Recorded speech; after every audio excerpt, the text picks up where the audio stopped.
Welcome to the OVW Podcast, the unofficial podcast of Ohio Valley Wrestling. I am Brian Hines. And my name is Jackman Ochs. And today we are getting into all the action from OVW Rise 1280, emanating live from historic Davis Arena on February 22nd, 2024. We will also talk about that huge Manchester show that we were lucky enough to all attend over the weekend. We also want to thank Linda Kay for showing up on this feed this past week. Thank you, Linda Kay. And we recorded a ton of interviews that day, this past Friday, the day of the Manchester show. Boy, we sure did. Looks like the first one to hit the feed will be Tony Evans. Do I have that right? You are correct. Yay. All right. That was a good talk. Let's get into some of the OVW headlines, Brian. All right. For starters, OVW Overdrive has returned.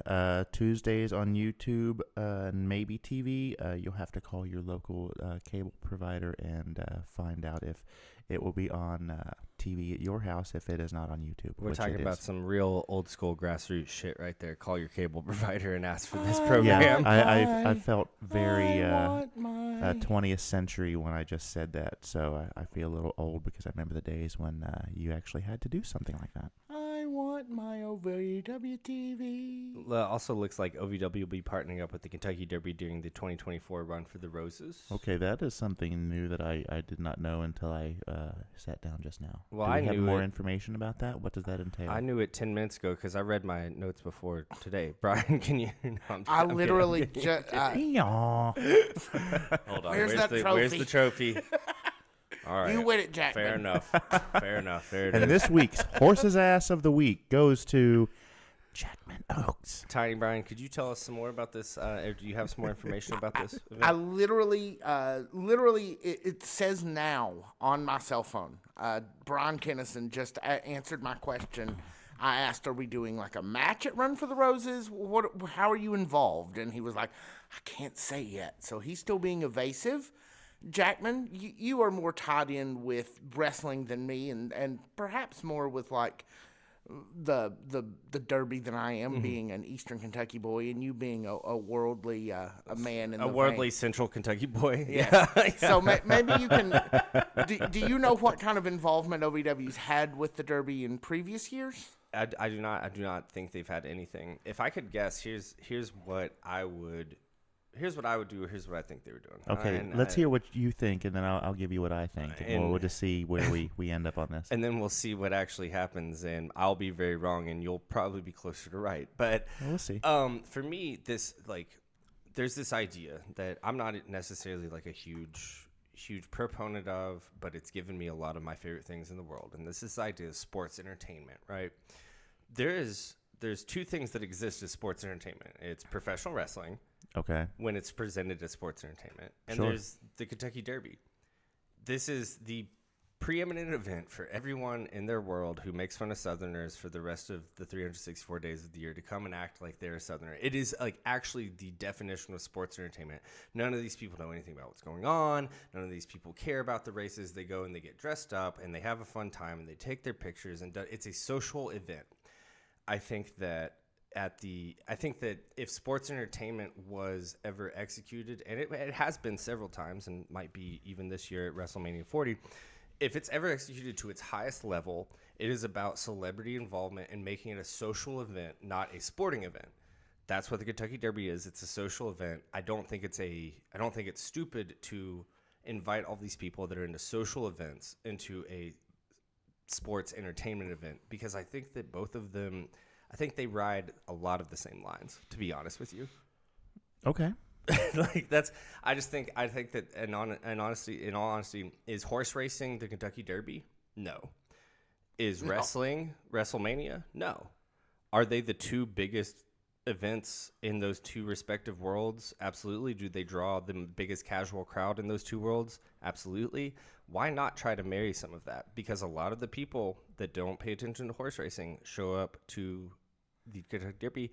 A lot of people that don't pay attention to wrestling show up to WrestleMania. I think that maybe that's me being cynical, but I think that this makes so much sense. So I'm hearing Cash Flow and Cal Hero ride horses at the Kentucky Derby. No. Actually, here's what I think will happen. Provided there is a strong showing in a couple of qualifying races, I fully expect ZDP to run in the Kentucky Derby in 2024. Just no Because voice. I can verify from personal experience that ZDP is very fast, and he will try really hard to run faster than every single horse out there. And I think he can do it. I believe in you, man. So, yeah, among all these interviews we had last week, or man, whatever ZDP is, we believe in it. Yes, you. I believe in you. We ZDP. believe in ZDP. Yes. Man, zombie, monster, whatever he is. But we did try to interview ZDP last week. It did not go well. We tried it a couple different times. If you'd like to see, Yeah, our there will be results. those. Yeah, what we I need to were go a- back and see this. Well, I'll show you the found footage that we recovered from the scene. Yeah, the found footage, like very Blair Witch yes type stuff. Yeah. certainly at one point. So yes, you will. You may have already seen when Victor tried to go and greet ZDP. He was looking around for him and got a lot more than he bargained for. Mm-hmm. And we certainly hope Victor. We believe Victor's doing all right. We haven't actually seen him since then, but we will. We'll keep you posted. I do want to say one last thing about this Run for the Roses thing. Sure. Do we know the date of it? Is it the date of the Derby that year? It's probably not because, as I understand it, again, I'm an Eastern Kentucky boy, so we don't truck with this decadent and depraved event generally. But- all right, listen, but- come on now. Listen now. If It's I, a if week I long had to guess- festival. if- Is my thing. It goes okay, all. so, week. it's part of the Derby Festival. Yes. Oh, perfect. Yeah, so Okay, they'll have- that makes sense because That's- they pretty yeah, well take yeah. the whole week off as a city Exactly. in Louisville and just party. Yeah, Thunder over Louisville. And all if of you these keep things. putting me in with these Louisville folks, we're about to not have a podcast. I ain't like those folks. Don't put me. I'm from Central Kentucky, not from fucking Louisville. Those are two very different things. We don't like them either. Yeah, my Eastern Kentucky brethren. We don't like them either. I don't know. You seem like you go places and do things more than me. No, You're see, a well-traveled man. This is the thing. Is You're everyone, almost a gonzo I journalist. left my one stoplight town. I started wearing skinny jeans, and everyone said, "Oh, Jackman, you're highfalutin." Like I didn't fucking, like I didn't jump trash in a sinkhole like everybody else did. All right. Okay. Yeah, don't question my country credentials because I got them. Have you ever twisted a chicken up by the neck? No. Okay. All right. I had one twisted up over me once. That's but that was also a long time ago. traumatizing, It was but indeed. in a very different way. Yes. Yeah. Don't question my country credentials, man. My apologies. So, Tell us about the Comic-Con, Brian. OVW is coming to the Lexington City Comic Con. That is March 7th through 10th. Could I interrupt you right there? Were you planning on going to that? I had planned on it. Yeah. What? I'd hope How are to. you? How are you getting in? I don't know. Well, I was hoping you would tell me that we got media passes for that. Oh, yeah, that is a thing that happened. Oh wait, we did. Yeah, we did. yes, we in fact got a media pass, just the one, but we did get one. So we did qualify. We are considered media. And Y'all if you- take a moment to rejoice over that. And if you want to figure out which one of us is going to be attending that day, you can meet us in the parking lot right across from Rep Arena while we're playing a really intense game of 2 out of 3 elimination, rock, paper, scissors in honor of the official Yes. Daniel Spencer. We may just get some more passes. We'll figure it out.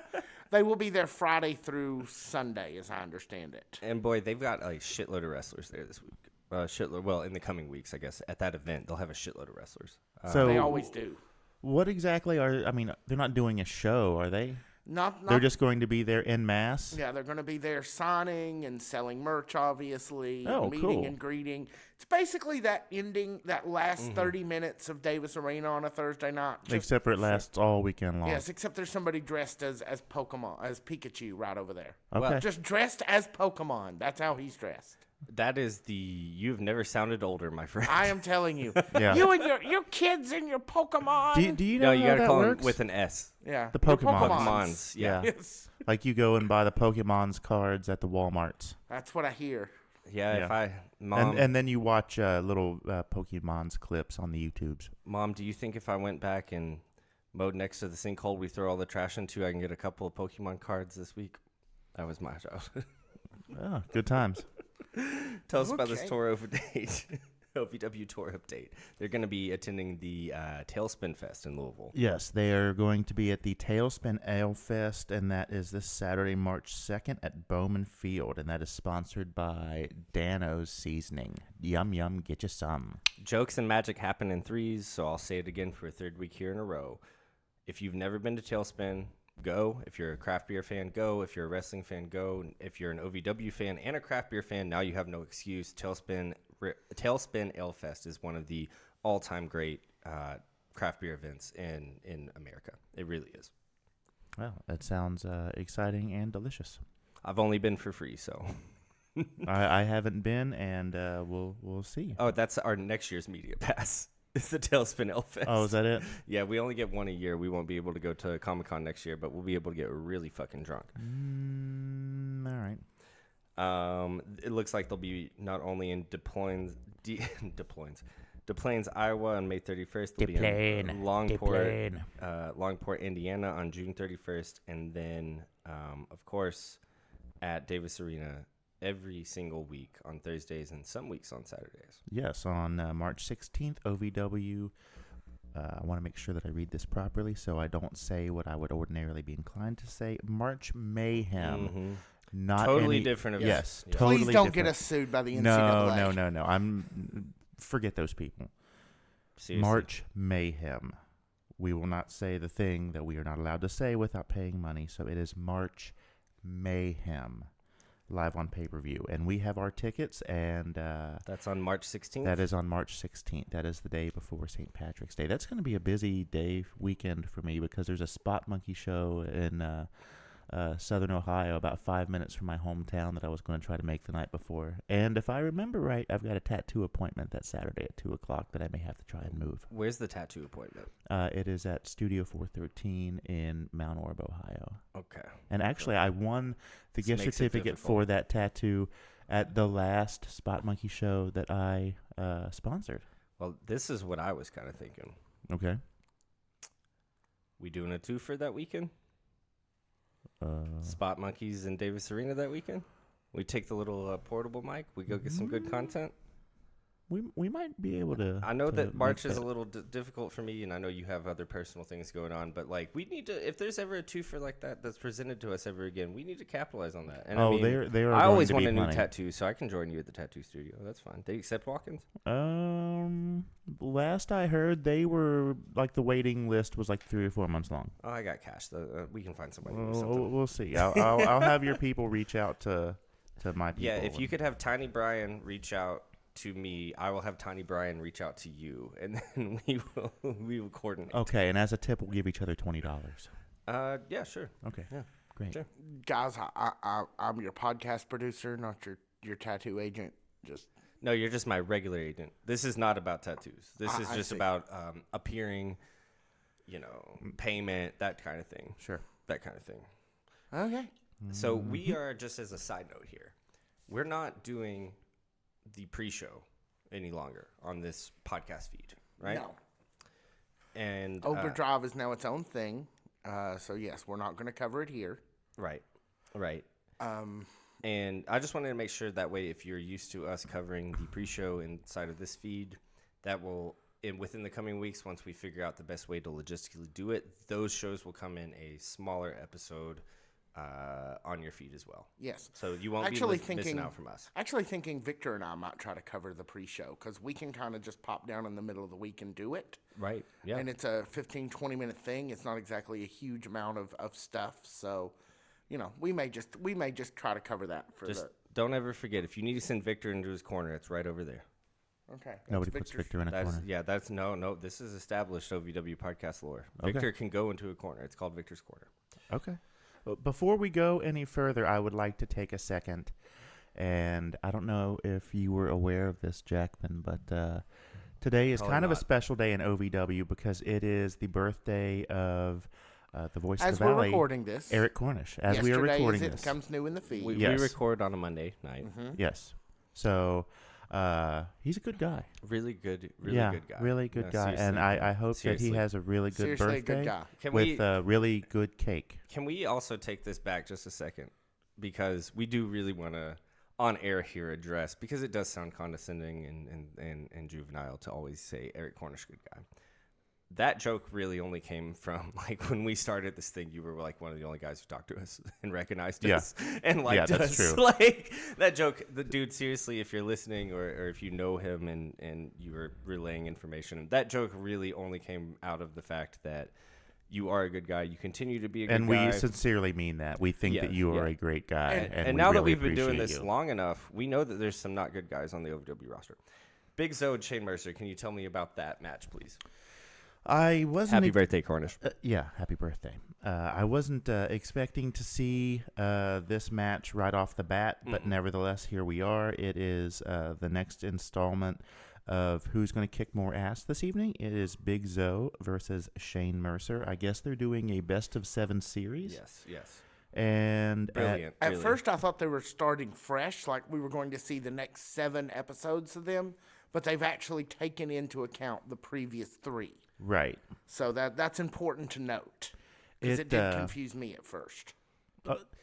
Forgive me for saying this, but we've seen the same match over and over again, and I don't have a problem with that, but I will say moving forward with my statements that a lot of these are starting to run together. So long story short, at the end of this match, Big Zoe comes out on top, and that puts the final standings between the two at 2 wins for Big Zoe, 2 wins for Shane Mercer, and a non-decision that ended up in a Cabbage Patch store riot from like 1983.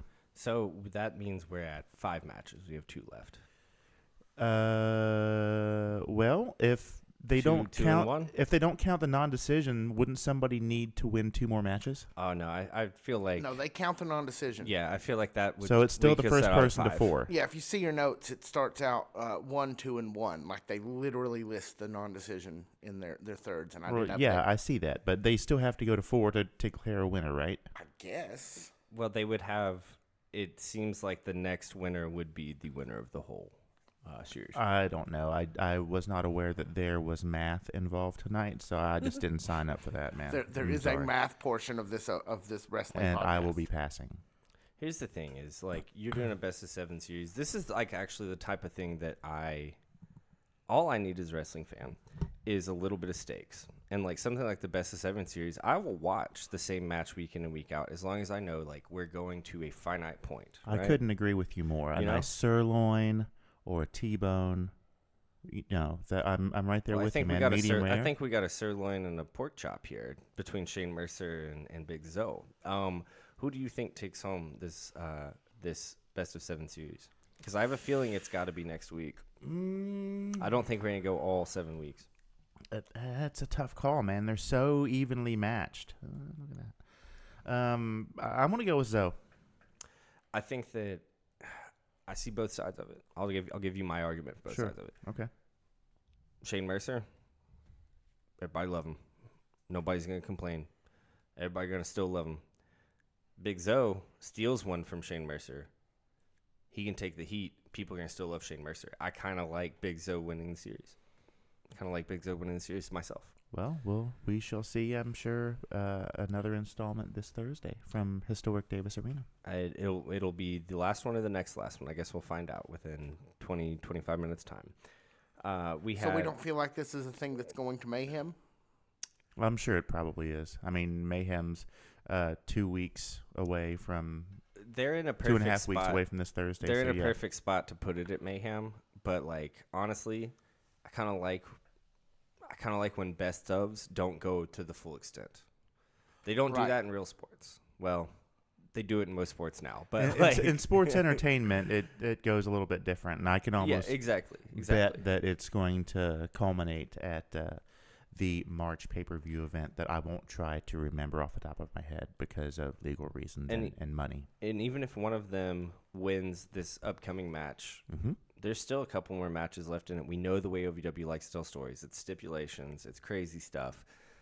Let's just say this ends, the best of 7 series ends. We're going to ladders. We're going to tables.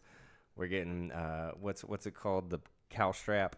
We're getting all the stuff. Oh, The bull rope. The bull rope, yeah. They'll wrap Brian Kennison in chains. Yeah, Just everything. Yeah. Everything will be going. And honestly, man, at the outset of it, looking as they've tempered the story now, looking at it, I don't mind seeing a bunch of stipulation matches, but I also don't think it has to go to stipulation matches. I think you've done a great, best of 7 series. Let's run with the original stipulation. But what do I know? Say that every week. What the fuck do I actually know? I think it would be interesting if the final match was a hardcore match and somebody during the match, somebody pulls out a bag from underneath the ring, and instead of thumbtacks, it is razor blades that are covered in Dano's Chipotle sauce or Dano's Chipotle seasoning. Wait, this isn't Puerto Rico. We don't do that one. That's a little much. Yeah, that's a death match. That's a death match I've never fucking heard of. Light tubes full of Danos. Then how about God. Never made me want to lick a light tube worse in my life. Bout number 2, Dream Girl Spicy Ellie. stipulation. As long as it's not the everything seasoning Danos, I'm all right. I like the Danos you can put on everything. You guys can use that one. Sponsor us. You guys can use that one. Book 'em, Danos. The only thing I don't Just like. send us some Danos. The only thing I don't like Or is that. the everything Danos. I like the Danos you can put on everything. Danos for everything. Use that shit, guys. And send us some money. $25 at least. I got to pay for dinner. Dream Girl Ellie and Freya the Slayer here in bout 2. Mr. Hines. Number 2 is Dream Girl Ellie versus Freya the Slayer. The bad girls fail to help Ellie because Haley comes to even the odds. And there is always outside interference when it comes to the Bad Girls Club. And there always has to be some retribution from the non-Bad Girls Club. Well, and to me, I really loved the ending of this. Freya interfering, Haley interfering for Freya, and then also falling back into that special guest referee role.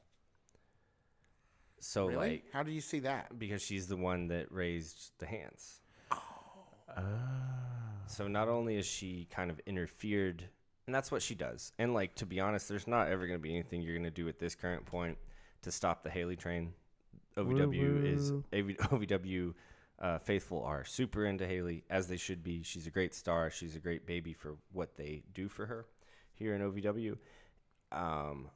But I'd kind of, between the chair and kind of the assumed position of the referee again with the hand raising, I think that we're going to get Haley versus Freya. And I think that for the first time, really since Netflix came out, wrestlers on Netflix came out, all these new fans came in, I think it's time to show, hey, Haley could be a bad guy too. And I think it's going to be against Freya. I think that's going to be great. I just really wonder how OVW's the Davis Arena faithful are going to accept that. I don't know. Like you said, Haley is pretty beloved in the OVW fan universe. And not only that, we went as she should be. Absolutely. That's not what I'm questioning. We went to the Manchester Music Hall show over the weekend, which was a lot of fun. Great. I'd never been to one at Manchester Music. You guys had gone before. It was great, man. And I love those kind of, when it's a venue that's not for wrestling that they show wrestling at. I love that stuff.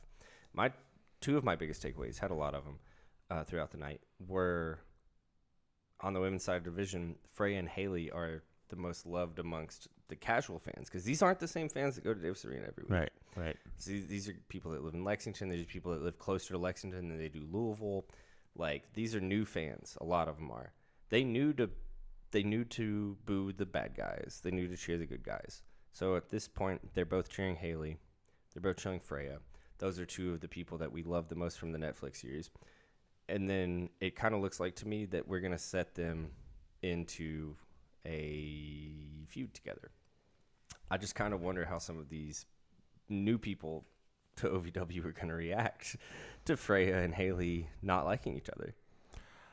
It'll be interesting to find out. Yeah. Who do you think is going to be the heel in that situation? It has to be Haley. If I was booking it, it's Haley. So you see a Haley heel turn in our future? Tell me you don't want to see Haley fucking flip flop and fly across the ring 7 times after she gets like chopped by Freya once. Like, cause that's what would happen. She's been working on these like backward like rolls all the way out, like Shawn Michaels and Hulk Hogan, SummerSlam 2005. Like, that's what I want to see. That is 110% what I would like to see. And that's just kind of also what I think would happen, which if you listen to this podcast, you know, aren't always the same things. What I like to see and what I think will happen, or what I want to happen and what I like to see, oftentimes don't see eye to eye. Well, that's true. It's one of the hard parts about hosting this thing in and out with you is you're pretty consistent, and nobody knows what I'm going to say once we get on here. I sure don't. No, me neither. Bout number 3, Dustin Jackson, Dalton McKenzie versus the Golden Lions. Dustin Jackson, if you rewind a few years ago, is one of my favorite guys on the OVW roster. Oh, yeah? Absolute favorite guys, yeah. He was in a tag team. I believe they won the titles with Cal Hero. Oh, okay. So, when Dustin Jackson was That in couldn't OVW, be too long ago because Cal Hero's like, what, 12? something like that. 13, just turned 13. Happy Okay. bar mitzvah. Yeah. No, but there was something very special about the Dustin Jackson and Cal Hero tag team from back in the day, where they just were like just 2 people that it was really hard to hate, and like 2 super good looking, younger guys. Haven't seen Dustin Jackson at OVW in a while. Really one of my favorite guys from back in the day, or at least a few years ago. Really glad to see him back. And then Dalton McKenzie, a guy that you've seen several times. The guy that you brought to this table to tell us about way back. With Dustin Jackson here tonight. Yes, that's right. My close personal friend, Dalton McKenzie. I was glad to see him get a tag team match against Cash and Shira. I'm sure that was a big opportunity for him, a big deal. I didn't get a chance to talk to him about it because we weren't at Davis Arena this week, but I will ask him about it the next time I see him, which could be at the Spot Monkey show. And too, with a returning Dustin Jackson, where kind of the landscape of OVW has been completely reshaped since he left. It's nice to see him back in there as a guy I remember from before, a guy I was really high on from before, be back in there with probably 2 of, if not the most 2 guys you want to be in the ring with, Mahal Bashir and Cashflow. Yeah. Anywhere they go, it's magic. Mm-hmm. There's no doubt about that. Tell me a little bit about the end of this match, Brian. So, Dustin Jackson and Dalton McKenzie were no match for the Golden Lions. Golden Lions came out with the win this week. I believe Cash was the one who got the pin. But at the end of the match, the celebration is cut short because the Overmen appear and offer the Golden Lions a chance at the tag titles at March Mayhem. But if the Lions lose, they won't be able to challenge the Overmen again as long as they're tag team champs. Very kind of like classic OVW stuff here. Yeah. Well, or classic even wrestling, going back but to like, loser leaves town match. Yep. That kind of thing. I'm just glad to see that whoever dressed Joe Mack did a better job than Good they job, did Mom. when Obviously, he wasn't going to get his clothes ripped off this week. Yeah, so yeah, obviously he wore his own not. clothes. The shirt, the sleeveless button down. Do you know what they called the denim pants with the denim jacket? That would be a Canadian tuxedo, And of course. well, so he's really leaning into he was it. really dressed to the nines on Thursday, eh? Yeah, he's going out. Joseph Mack, evil Canadian. What a weird gimmick. I didn't know that there was such a thing as an evil Canadian. I mean, I'm sure there probably are, but most of them seem like pretty cool folks. If they wrong you, they'll say sorry. Side note here. I think that this is like one of the biggest like modern acting propaganda campaigns in the in the whole world, the United world. There's no way that every single one of this whole country is nice. There's just no way. There's no way. They proved something to the rest of the world that is not quantifiably provable. If you come here, we're nicer than you, and if we meet you out in public, we're nicer than you. That's not quantifiable. Whatever, like chemtrails the Canadian government put out to convince us that they're all nice. Good for you guys. Good for you guys. Hey, I believe it. Every time I see Every time I see a Canadian car on the highway, I wave to those folks. I get welcome in far our away. country. I get far away. I actually, in my previous, the early part of my adulthood, I did a lot of customer service, and I wound up doing some Canadian customer service, and I will tell you that they are not all nice, and you probably shouldn't. Exactly. What? No. Exactly. What's that all about? There's a dude from Saskatoon who was not very nice to me at all. Exactly. And he didn't even say And sorry. he was from Michigan originally. Wait, no. No, wait. Saskatoon, Michigan. Ah, shoot. No, I meant sarsaparilla or Saratoga. I think you're just making shit up at this point. Yeah, me too. I might be. Pinch it off. It's Okay. it's a conspiracy theory. Everything's made up. The Overmen. Who do you think's gonna win between this proposed match between the Overmen and the Golden Lions? Gut take. Golden Lions. Gut take, as you put it. Same here. Dig It Bundles versus Big Beef bout 4 from Jackman. Sorry, I'm reading the thing. Sorry, that's how clocked out I get whenever there's a Dig It Bundles match on. He sucks. Big Beef wins. Brian Hines bout 5. Donovan Cecil and TW3. What's her name again? It's Tusks and Shades. Yeah. Tusks Tusks and and- Shades. I don't chains. want no tusks and chains, but you can wear me out. I may have wrote, if I put shades in the notes, I apologize. It is, in fact, Tusks and Chains. You did not. Formerly write any known of those things. as Wait, sorry. I still think that Mammoth they at should the go Disco. with Disco Stampede, but that's just me. I have been a of all of mammoth them, at the disco. It's kind of fun, actually. What was Studio 54 like back in the day? Oh, yeah. Did they When let I you was in? Six, yeah, I was 6. They would just, me and Drew Motley Barrymore. Crue, and Drew Barrymore. yeah, David Bowie, Mick Yeah, Jagger. and you and like Andy Warhol and like Gene Stapleton from All in the Family are all kind of hanging out in the corner partying. Tiny, I get it. This is Andy Warhol. I get it. You're so big. You're not tiny, but that is your identity. Yes, that's what Andy said to me. Let's get off this LSD trip and get back to Sorry. This isn't actually the right podcast for me to be doing Andy Warhol impressions on. I don't think. No, let's keep it on track. Pinch it off. Donovan Cecil TW3 versus Beaches of Creed. Yes, that was Mammoth at the Disco. another installment of those two teams, TW3 and Donovan Cecil trying to get retribution for the injury to TW3's leg at Tough Love. So there is a lot of bad blood between them, a lot of heat. Yeah, a lot of heat. For sure. Very easy to get. Very easy to get between these two teams. They seem like as if they could not be more different than each other, more moralistically, or the way that they speak on microphone different than each other.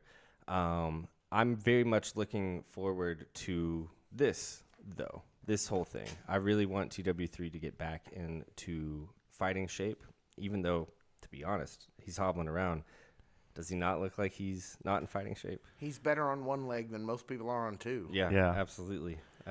I mean, the two of them just work so well together. I mean, there were times when Donovan Cecil acted as a vehicle, and T-Dub kind of like rode him into battle so they could go and kick some ass. TW3 was also a weapon, having been thrown by his partner onto the opposing team of Beaches and Cream. I mean, which is pretty impressive when you go back and look at it. Well, and these two teams, they have very different chemistry from one another, not only in ring, but also on microphone whenever they're introduced into a microphone with each other.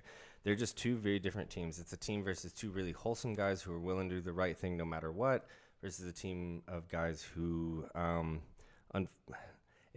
at the beginning, did not seem like they were going to ever devolve into being this bad, but have become this bad. And that's bad with 2Ds. Okay. The OVW Country Boy Media Championship match. We do want to clarify. We've talked about this back and forth, but I do want to clarify it. It's called the Country Boy Kentucky Media Heavyweight Championship. It is, it's a delineation from the old big blue belt that they had.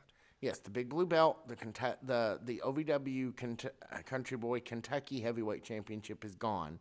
This is the OVW Country Boy Media Championship. And Media Heavyweight Championship. Me and you, Tiny Brian, this past week, and I mean, it was what a hell of a day of recording that was. Seriously, I know we'd mentioned it before, but you were giving me a ride home, and we were talking about what that means for the evolution of this belt. Right. And I think we both kind of decided from two different directions. And Brian Hines, I'd like to get your viewpoint on this.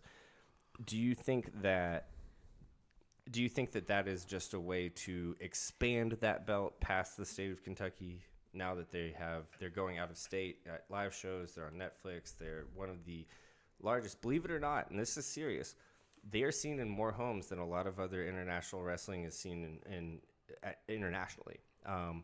Do you think that this was just a smart strategic choice to kind of move it over from being Kentucky-centric, move it over from that big, iconic Kentucky blue, or what do you think? What's your opinion on this? Well, I kind of feel like by doing that, they've got the best of both worlds because Country Boy Brewing makes a variety of fine products, but they are based in Kentucky. That's right. So in that sense, it will always be a Kentucky-based title, being that it is tied directly to Country Boy Brewing. Delicious Country Boy Brewing. But at the same time, they smartly made the decision to make it what we would have called it back in my day, back in the mid-'80s, when I was a kid, a TV title. Back when no one went on your lawn. Yeah. Yep. But times have changed, and this is the 21st century, and it's not just about TV anymore. It is about social media in general. So this is the Kentucky Media title. So I kind of feel like it represents the best of both worlds. It solidly represents Kentucky while including the rest of the world in Kentucky-related things. In this case, Country Boy Beer, which is delicious, and Ohio Valley Wrestling, which is also in Kentucky. So for me, I think that, and I've talked about this a little bit in the past, but haven't really delved very deeply into it. I agree with everything you just said, because I think keeping Kentucky Country Boy or Country Boy by itself in the delineation of it is important. But for me, this is another, and this isn't a bad place to be by any stretch of the imagination. Okay. This is another dip into the Impact well. This is like so Impact Wrestling to just like have a media championship or an internet championship or like something like that. And like, as long as the writing's good and as long as people care, I don't fucking care if how many championships there are. There's a lot of people that say, oh, the more championships there are on television, the more it takes away from what each individual championship is about. I don't know if I necessarily believe that unless you can find me saying that on this feed, and good luck. Please you say a lot of things on this feed, and please send it to us so I can address it and tell you that you're stupid and how smart I am. But this reminds me so much of like Impact, and I love Impact. As long as the stories being written around the belt are compelling and the characters being written about the belt are compelling, then have as many belts as you fucking want. I don't care. I feel like they kind of have the Goldilocks level of belts right now. Not too many, not too few, just right. And except for maybe women's tag. That's a whole other story. That is a whole other story. That is actually a completely other story, a completely other scenario than what I'm describing now. But if you would like to find someone's thoughts on this newly debuted belt, you can find it Thursday in the feed, right, when we sat down with Superior Tony Evans. Hush. We were so busy on Thursday, I don't even remember most of those interviews. So you guys probably know the according content to the notes, we're seeing Tony Evans on Thursday, right? We are, in fact. Okay, yes. so yes, if you want to hear Does Tony he Evans, talk about but he talks about the media championship. He talks about the media championship. He talks about Cal Hero. He talks about all kinds of different things going on in OVW. If you want to hear any of his viewpoints here, there, or above.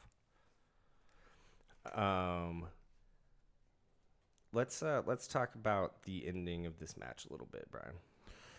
So at the end of this match, as you might suspect, there is a visitor who makes his presence known, and that is the Superior One, Tony Evans himself, accompanied to the ring by Jay De Niro, who also stopped by on Friday. Yeah, And if that's you wanna- already on our feed, by the way. Oh, if is you want to it? know It's on what the De social Niro's feeds. like, Yeah. if you want to know Yeah, what De Niro is all about. That is an OVW podcast exclusive. That is an unofficial exclusive because when he stopped by on Friday, he said that if we wanted to, we could talk about who Jay De Niro is, and I got a chance to talk to him, and he kind of broke it down for me. So if you're curious about that, If I could put it anyway, okay, you talked to De Niro. You talked to Jay De Niro. I did. You and I talked to a different guy. But if people want to hear what Jay De Niro is and who Jay De Niro is, you can find it with just this guy right here. You're the one that broke the exclusive. You were busy broke the doing other exclusive. things. You broke the exclusive. That No, was no. You kind know what I of- was doing? Eating taco salad. You broke the exclusive. No, you were broke here. these. You were here in the. Let me give you a fucking compliment, damn it. Easy, let's not blow out the mics now. Yeah, we can't afford it anymore. No, We're already calm working down, over here. Jackman.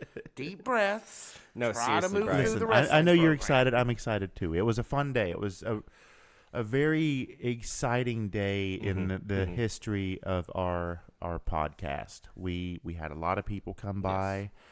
We had some interviews scheduled because it was right before the Manchester show, and we are located. The Nut House Studios are squirreled away, as it were, in the center of the Distillery District in Lexington, Kentucky, which made the venue later on in the evening very accessible. So we had some people stop by, and we had some interviews scheduled, and then we had some people who we didn't expect to stop by, and we got a chance to talk with them too, and we did some things, and they were fun, and we all ate tacos and played video games and watched wrestling, and it was like the best mid-afternoon 3 to 4 hour sleepover I think I've ever had. Of all of the things that we've had around here that we shouldn't have had, whether it be here in this space or as an experience with this podcast, getting to sit down and watch this very TV show that we're covering right now with all the wrestlers, all of them giving each other advice. That was surreal. That was completely insane. surreal. It was insane. It felt like I was watching a documentary. It felt It felt like we were living Wrestlers Season 2. Because we were hanging out with the wrestlers while they were watching their show. It was just a really, really cool day. I don't know how to even begin to talk about that and not spend hours upon hours. So we'll save that for another time. Catch me out on the street, and we'll tell those stories. But for now, at the end of this match, This is Cal Hero and Star Rider. This is still Cal Hero and Star Rider. Jay De Niro sneaks the loaded baked potato glove into the fanny pack of Cal Hero as he's pinning Star Rider, and the ref sees it. That would be the official Jake Cloyd in this case, and disqualifies Cal Hero. Two things. Jake Cloyd looks a really concerned version of a friend that I have. He just looks like he's so concerned all the time, but he looks like a twin of my other friend, Derek. Wow. That's first things first. Maybe they should try 23andMe. We've been hearing this thing from some of the guys on the roster. We have. It's one sentence. Okay. Few words, handful of words. Cal Hero is not a babyface. I'm not saying that this was not Cal Hero being a babyface, but I am saying that something like this, when he starts to get comfortable with the idea of a glove, when he starts to get comfortable with the idea of cheating, when he starts to get comfortable with how quickly guys like Jay De Niro and Tony Evans have success, not only that, coupled that with some of these things that accusations that other people have been lobbing around on. We did hear that a few times. That's what I'm saying. Yeah. So with that being said, I don't mean to cut you off, but do you believe that this is the beginning of the heel turn for Hero? I will say this from week in and week out from now on. And it's only because I've been shown it by a couple of people that I now respect and now understand, because they were happy enough to sit down and glad enough and welcome enough to sit down with us here. I will say this week in and week out from now on. Thank you, Luke Curtis. Thank you, Superior Tony Evans. Cal Hero is not a babyface. I'm willing to roll with that from now on. I was shown it. I was so stupid. I was so blind to not believe it before. But you sit down with some of these guys, and they make a really, really compelling argument. And those guys weren't the only two. Those guys weren't the only two. But they make a really compelling argument. And now I'm starting to understand. It hurts me to say, maybe Cal Hero isn't a babyface. Well, the proof of the pudding's in the eating. Okay. Well, that's the real expression. Everybody says the proof is in the pudding, but the real expression is the proof of the pudding is in the eating. Hey, I love pudding as much as the next guy. Maybe well, you even like more. it if it's good. If it's bad, then sure. If that it's is unproven if pudding. it's poop pudding, then nobody wants that. Yeah, and it's hard to know. Yeah. So we'll see. So all right. So here comes my. Yep. This is a thing. Yep. Mm-hmm.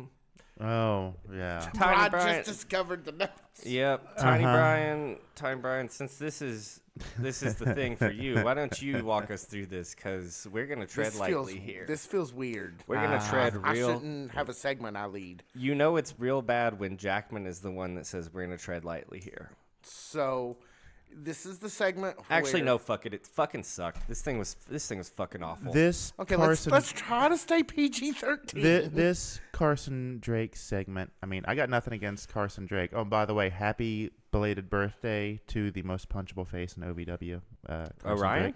No. Oh. No. Second. He was the second most. Remember, we I talked don't know. about I this think the we other might day. disagree on that. I'm back after seeing him in public.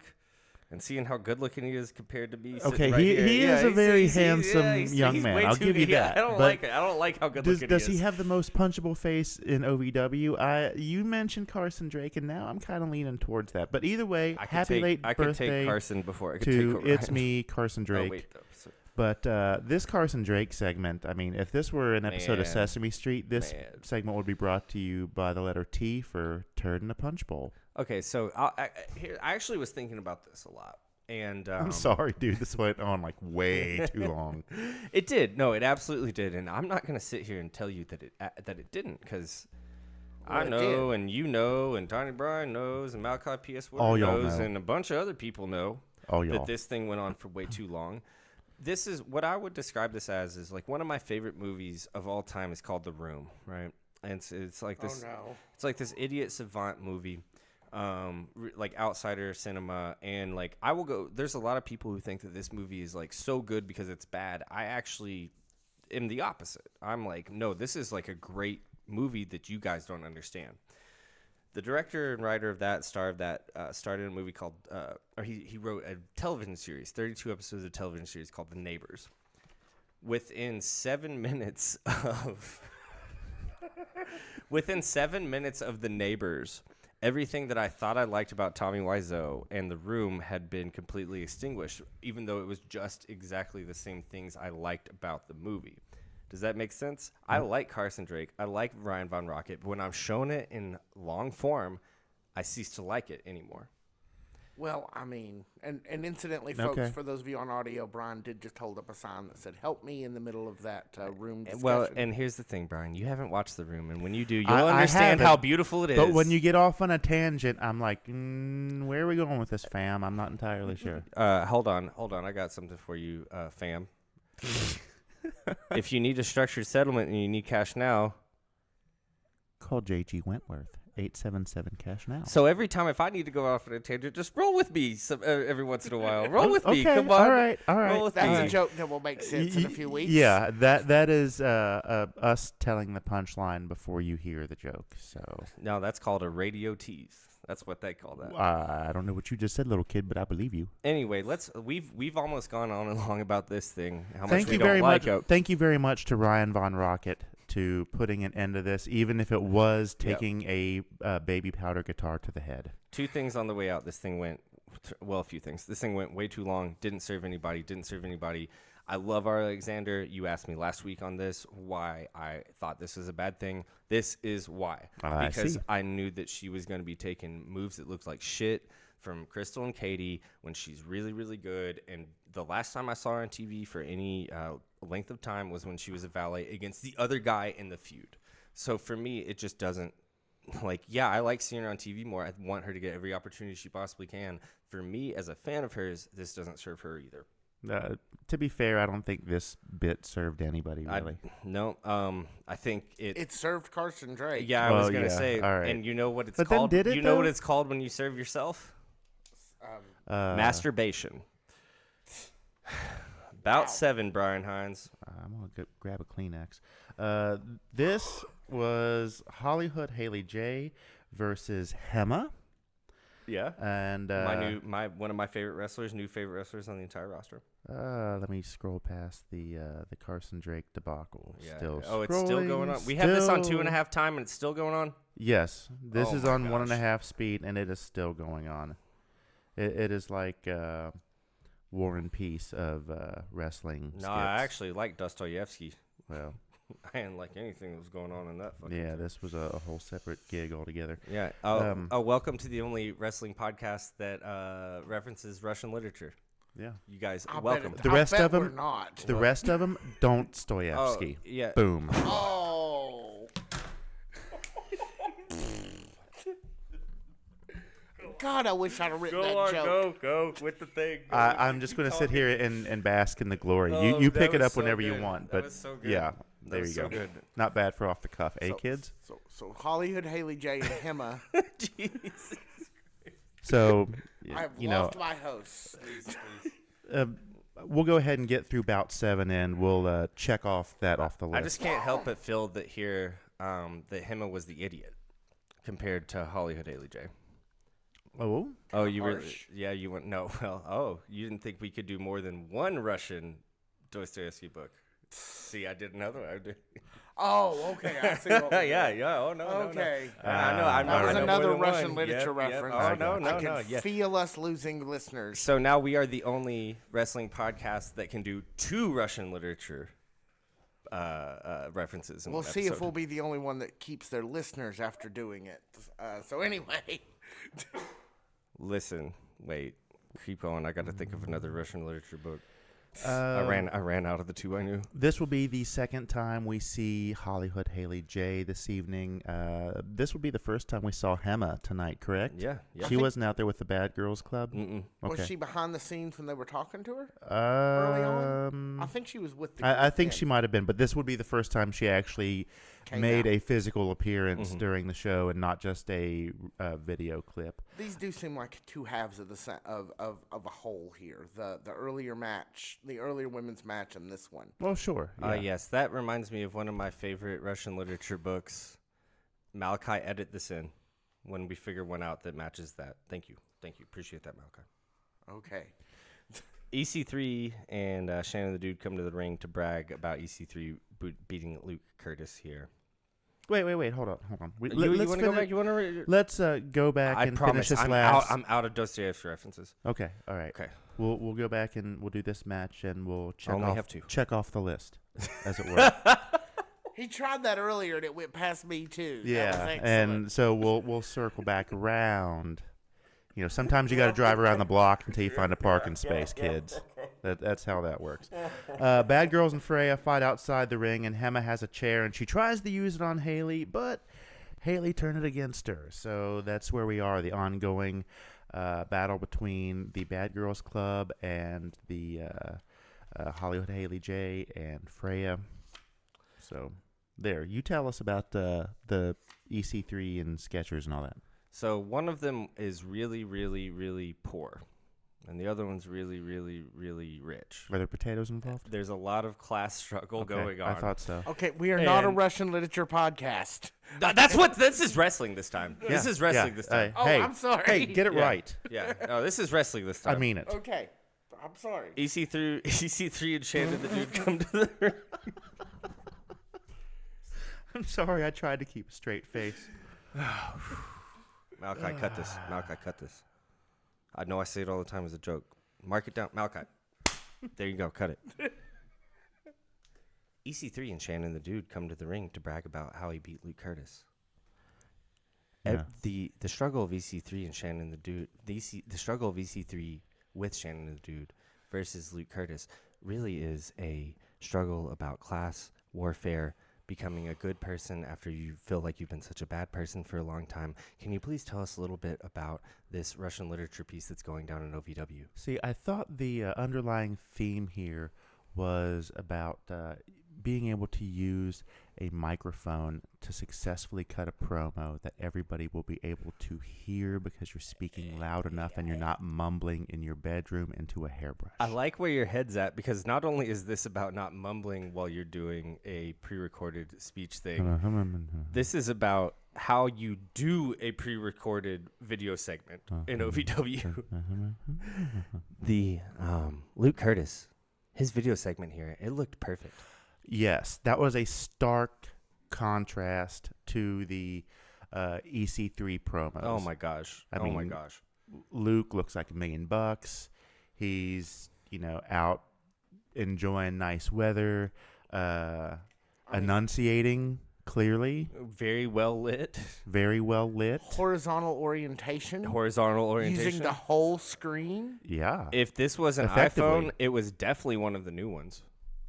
I'll say that much. Yeah. Like, this was like, to be honest, this was something we come in and complain about week in and week out. How bad some of these backstage video segments, these like remote shot video segments look. Everybody in wrestling, take note at how you do this. It's the way Luke Curtis did this past week. Yeah. Seriously, like from all the way down to all the way up and all the way back in between. If you want to shoot a fucking backstage segment or interview segment, whatever, Luke Curtis this week, that's how you do it.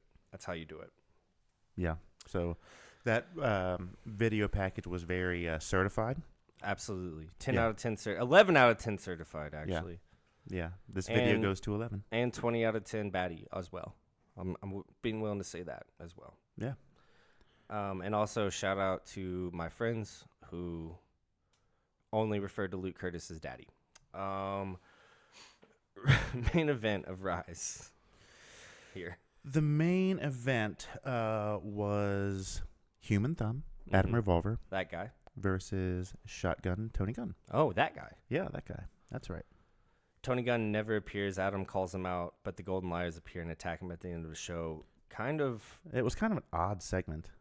It wasn't the best there is. No. No. Wasn't the best there is. No. And the best there is was nowhere to be found, unfortunately. That's true. And, like, to be honest, man, you're running a dangerous game when you're promising Tony Gunn in a main event and you're not having Tony Gunn in the main event, Davis Arena, man. Like, you need that's the kind of guy people talk about, like Blood, Sweat, and Tears, Heart and Soul, or being a warm fuzzy center, or like whatever. That's Tony Gunn. Like, that's Tony Gunn at OVW. I think that it is a mistake to say Tony Gunn's going to come out and then you never see Tony Gunn. Well, who knows? He might have a lot going on these days. He's a soon-to-be dad. Yeah, absolutely. And so maybe there was a last-minute thing, and some people break wind. Sometimes people break water. Maybe it was one of those situations. God, don't ever say that to me again. I won't. I thought I was the dirty one. No, but seriously, and like, I'm not going to be the wrestling fan that comes on here or whatever we are, halfway journalist, pseudo journalist, whatever the fuck we are. I'm not going to be the guy that comes on here every week and say, I need to see my guy every single week because that's my guy and I want to see him. But I am going to say, don't tell me something that isn't going to happen. And that is like a Venn diagram kind of. Don't pee on my shoe and tell me it's raining. Don't pee on my shoe. Don't spit in my face. I usually say don't spit in my face and tell me it's raining because pee on the shoe you have to pay for it. But I'm going with my Judge Judy references. I guess I really do kind of like, we can,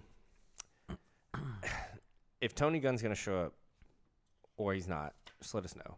But if you're going to book Tony Gunn at this point, you got to make sure he's there. I think I figured out what. You know what I think I figured out what happened. What happened? There was a 7-day waiting period, and they just couldn't get him yet. It's as simple as that. Well, OVW didn't pass the background check for Tony Gunn that week. No, they didn't. Well, even if he had shown, there was none. It was literally his music hits at like 8:58. Yeah. So are we going to have a 90-second match? Well, this was never going to be a match. To be honest, it was just a literary foil to advance the story between the Golden Lions and the Human Thumb and the Canadian Giant.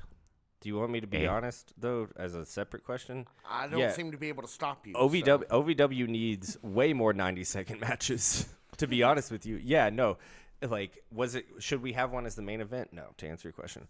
But if you were asking me from a wrestling fan, we probably almost every week in and week out, after covering the show for a long time, probably could use a 90-second match. If we here had and there. 7 90-second matches, That's not what I'm saying. every week, we could see every single person in the locker room. No, for just 90 seconds a day, you could sponsor. I'll go back to just a cup of coffee. I'll go back to Freya versus Angelica Risk. That's the type of thing I'm talking about. That should have been a 90-second match. I'm saying once a week, maybe once every 3 weeks. There should just be a typical old school squash. That doesn't have anything to do with what we were talking about, but like you're asking about a 90-second match, that's my opinion on a 90-second match. It's like they need more of them. They need a lot more of them if I was booking the show. But I don't. I just come in here and complain. So. All right, then. Tell us how you really feel. Let's Tony Gunn never appears, of course, like we said. And it's just a big snoz. They're all fighting. The snozberries. I do like that word. And I'm glad to have a profession now where I get to use it regularly. Let's go match by match here because we were lucky enough to go to We're the now Manchester. moving on to the Manchester. Yes, we'll referenced move on it. to the Manchester show. But let's run through this quick, match by match. Maybe a couple little notes here and there. Okay. Match number 1 was a Rush Championship match. It was a 6-man scramble, which we had heard about previously in the afternoon.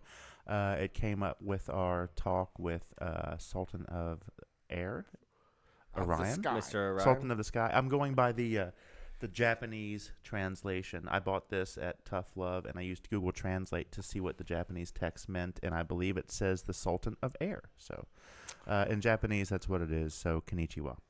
6-man scramble. Will Austin, Orion, our own personal friend, yes. Maximo Suave, Star Rider, ZDP, my favorite demon, and Hoda Pesos. The Rush champion. This was Will Austin show. Yeah.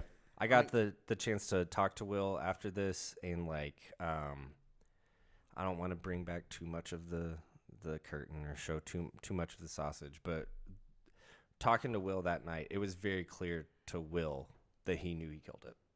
It was very clear to Will that he knew he killed it. Well, as he should, because he did. Everybody in that match put on a great match. I mean, for me, obviously it was ZDP. I mean, he just holding before the match even started, holding the. No, the match had started. Well, I mean, nothing had happened. The bell had rung. The bell had rung, but in earnest, it had not started. Both hands grasping the top rope, just hitting his head into the turnbuckle. I think we lost count in 40s. I was going to say they counted way past 10. They made it to 40, and then they just kind of stopped counting because they were in awe, and quite frankly, I was too. Well, and also shout out to all the other guys in that match who just stood there, who realized something good was happening. Yes, yeah.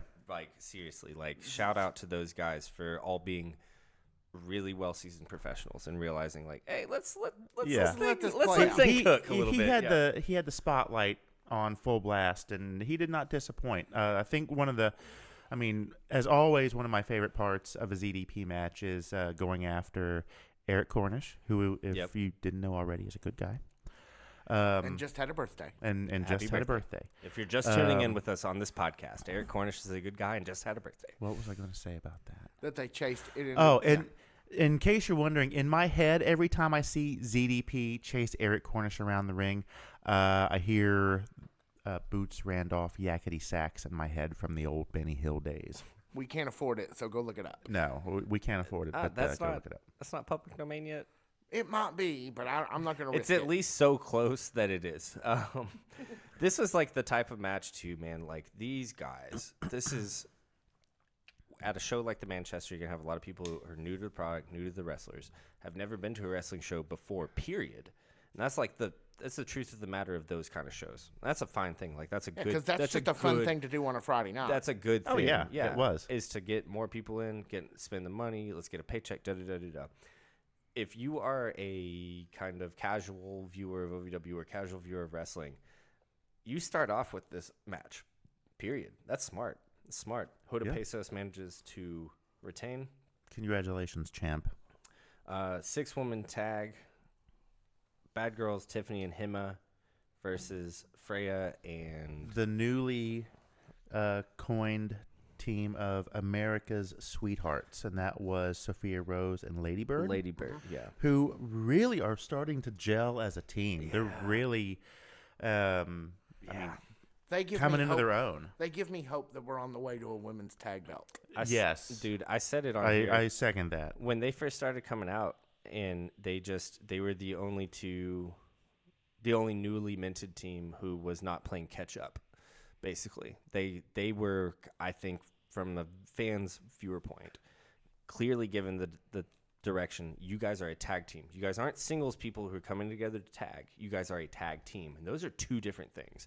And like, I'm really glad to see this team sprout out. Really glad to see them on TV, although it be in the pre-show every week, and then getting an opportunity like this with Freya, who everyone in the crowd was wild about. Everyone in the crowd knew and was wild about. And then they get given this platform to say, oh, we're here too. And they did it, man. It was awesome. Yeah. Yeah, awesome. that was a great match. OVW Media Championship match makes a lot of sense here. Tony Evans with Jay De Niro versus Cal Hero. Mm-hmm. Cal Hero retains, not a surprise. This would have been his second opportunity to even contest the belt, right? Right. Yeah, it's only been like, 10 days since the belt was unveiled. But Evans had a ton of heat on him that night. Mm-hmm. I mean, everybody in the crowd was chanting Tony sucks. The crowd, Before the match. I just said maybe a lot of them aren't the most OVW faithful. They knew to boo Tony Evans. Yeah, they sure did. Which was awesome. But he's so good at working a crowd into a frenzy like that. Like I said before, and I think I even said during our talk with him, he's got to be the best on mic in OVW. If there's somebody better than that, who? Maybe Carson Drake? Maybe not. Well, here's the thing. For me, it's superior Tony Evans. There's this idea. Uh-oh. It's heat, right? It's an umbrella idea. There's two sections under heat. One of them's called heat, still. And the other one's called fuck you, heat. Tony Evans has heat. Carson Drake, I don't know. I'll leave that up for you to decide. Okay. Tuss and Chains were bout for. They're in this ongoing program with Beaches and Cream. Really liked this match here because of all of the matches, it made the most sense, I guess, out of who was paired together. Yes. And in terms of ongoing OVW storyline. Yeah, this has been going on since Tough Love. So, well, I guess the Thursday before Tough Love, which would be February 8th, if I remember right. So this has been going on for like 3 weeks, but the back and forth between these two teams is pretty intense. And it was wow. Oh, goodness. Okay. Yeah, so tag, you talk about it. Peaches and Cream took home the win over Tuss. I don't want no Tuss and Chains. This is also like kind of one of those things, like it's been a long time since I've seen an OVW house show. I don't think we've been to one since we've been together as a podcast group, have we? No, that Because you wasn't didn't at make Davis it to the Arena. Manchester. I did not make it to the Manchester. This is my first Manchester out of 2. Yeah, so I'm 50-50 at this point, batting 500. But the great thing about wrestling shows like this, especially OVW, where these guys, or at least the way you're used to seeing them inside of OVW, is television formatted. This was a non-television formatted show. It's just a wrestling show. And these, to me, whether it be the big guys or the small guys or anyone in between, these are my favorite things to go to, where it's just wrestling. And you also, with that, you get a lot of bullshit that can happen. I use bullshit as like a nice way, which is how you end up with Donovan Cecil and TW3 dancing. Yeah, they had a dance lesson. And Donovan Cecil doing the worm. Mm-hmm. He sure did. And it was fantastic. It was awesome. More of that, please. Dude, yes. And like, listen, this is my job to come on here and complain about OVW every week. At a show, at a Davis Arena Thursday night show, that's the type of thing I would have complained about. But at a big show like this, where it's like casual fans and we're not worried about TV time and da-da-da-da-da-da, that's what I like. It was perfect. perfect. It was just fun. It was just gooey and heartwarming and fuzzy. Yeah. You know? Yeah. Speaking of like kind of like matches, we said, Tuss and Chains and Beaches and Cream makes so much sense as opposed to, like, for what we see, not as opposed to, but for what we see week to week in OVW. This was something that kind of came out of left field. Ryan Von Rocket versus Jack Vaughn. Yeah, given the angle between Ryan Von Rocket and Carson Drake, I fully expected to see something like that, but I'm sure that Carson Drake had other commitments at perhaps a house show somewhere within 2 hours or so. But it was good to see Jack Vaughn and Ryan Von Rocket. It was a good match, but ultimately the title did not change hands, and Jack Vaughn was the winner. Well, and just no question there, man. Jack Vaughn is so clearly the dude. Yeah. Like, and especially with like that belt, some of these other belts can kind of get like lost in gaga, and that's fine because that's what they're supposed to do. But that belt, having a guy with Jack Vaughn on it, just wrestling a good match week in and week out is like, that's what you do. That's why you have a Jack Vaughn there, and that's why you have that kind of belt, right? Yeah. And we got extra guitar playing from Ryan Von Rocket, which I appreciated. I got to talk to him for a minute after the show, and I'm hoping that he'll come and talk with us at some point. Me too. He's kind of an elusive guy. Like, we get the chance, like, Little bit. luckily to like talk to these people week in and week out. Ryan Von Rocket is always moving. Like, well, I mean, he is a rock star, and he's got an entourage, so I'm surprised he doesn't have time for a middle-aged white dude such as myself. That's not me complaining, but it is just like kind of, that's me speaking to him and as a person, is like it seems like he always has something to do. If it's not wrestling, it's band music stuff. If it's not band music stuff, it's work. It's just like, well, I mean, you can't stop The Rock. Well, and you never will. I just like, he has to do a lot to earn the money for that glitter. Sure. Yeah, it's a lot of glitter, man. And Claire's are they don't cut discounts like that. No, they just don't. Not on the levels of the glitter he needs it. About 6 from that Manchester Music Hall show, the Women's Championship, Layla Gray, the current holder, versus Hollywood Haley J. Fan favorite. So when you guys went, it was Cal Hero who won off of Adam Revolver, right? Rush Division Championship. Yes. At the first Manchester Music Hall That's show. right. If I had circled any of these matches for a title change, this would have been it? That would have been it. But having said that, I don't think they made the wrong decision. I think Haley is a lot better when she's chasing. Not that she's ever bad, but I think that it serves her and the way they write her character a lot better when she has someone to win something from as opposed to defend. Okay. That's fair. So we're getting to the end of the night. Couple things too. I was really, really, really happy that they didn't put the only women's singles here in what is traditionally called the death spot, which would have been bout 7, with Mahal Bashir, Luke Curtis, and EC3. That's just like, that is one of the oldest things that people complain about in wrestling, is putting women in the penultimate spot. They didn't do it here. I thought that was really good, but like, it also, if we're looking from a booking perspective, it speaks a lot to how much people like these guys or are willing to watch these guys, that what is the death spot, Mahal Bashir, Luke Curtis, and EC3 got. That's awesome. Yeah. Like, that means that you have a wealth of talent on the roster. A plethora of talented individuals. Yeah. I think it defies the idea of the death spot. I think it does. Actually, that would be, I would have never put it that way, but that would be a sentiment I agree with. Is like, man, when you have stars, there's not a death spot anymore, because that means you've built everybody to be the biggest that they possibly can be. And yeah, that's a valid point. Although I complain about OVW and don't understand it all the time, like, the one thing I could never say is that everyone that's built isn't kind of where they should be. I might build them different, but everyone that's built is where they should be. That's just me. And that was a great triple threat match too. Absolutely. I loved it. That was probably probably the best moment of the whole entire night for me happened right before that match, and that was when Certified Luke Curtis came out, because I was right along the barricade, right at the entrance, And we had talked a little bit in the chat on YouTube the night before, and he's, a friend of the show. He's been here a couple of times. Even sat at in this and point, did- I'm willing to call him a correspondent.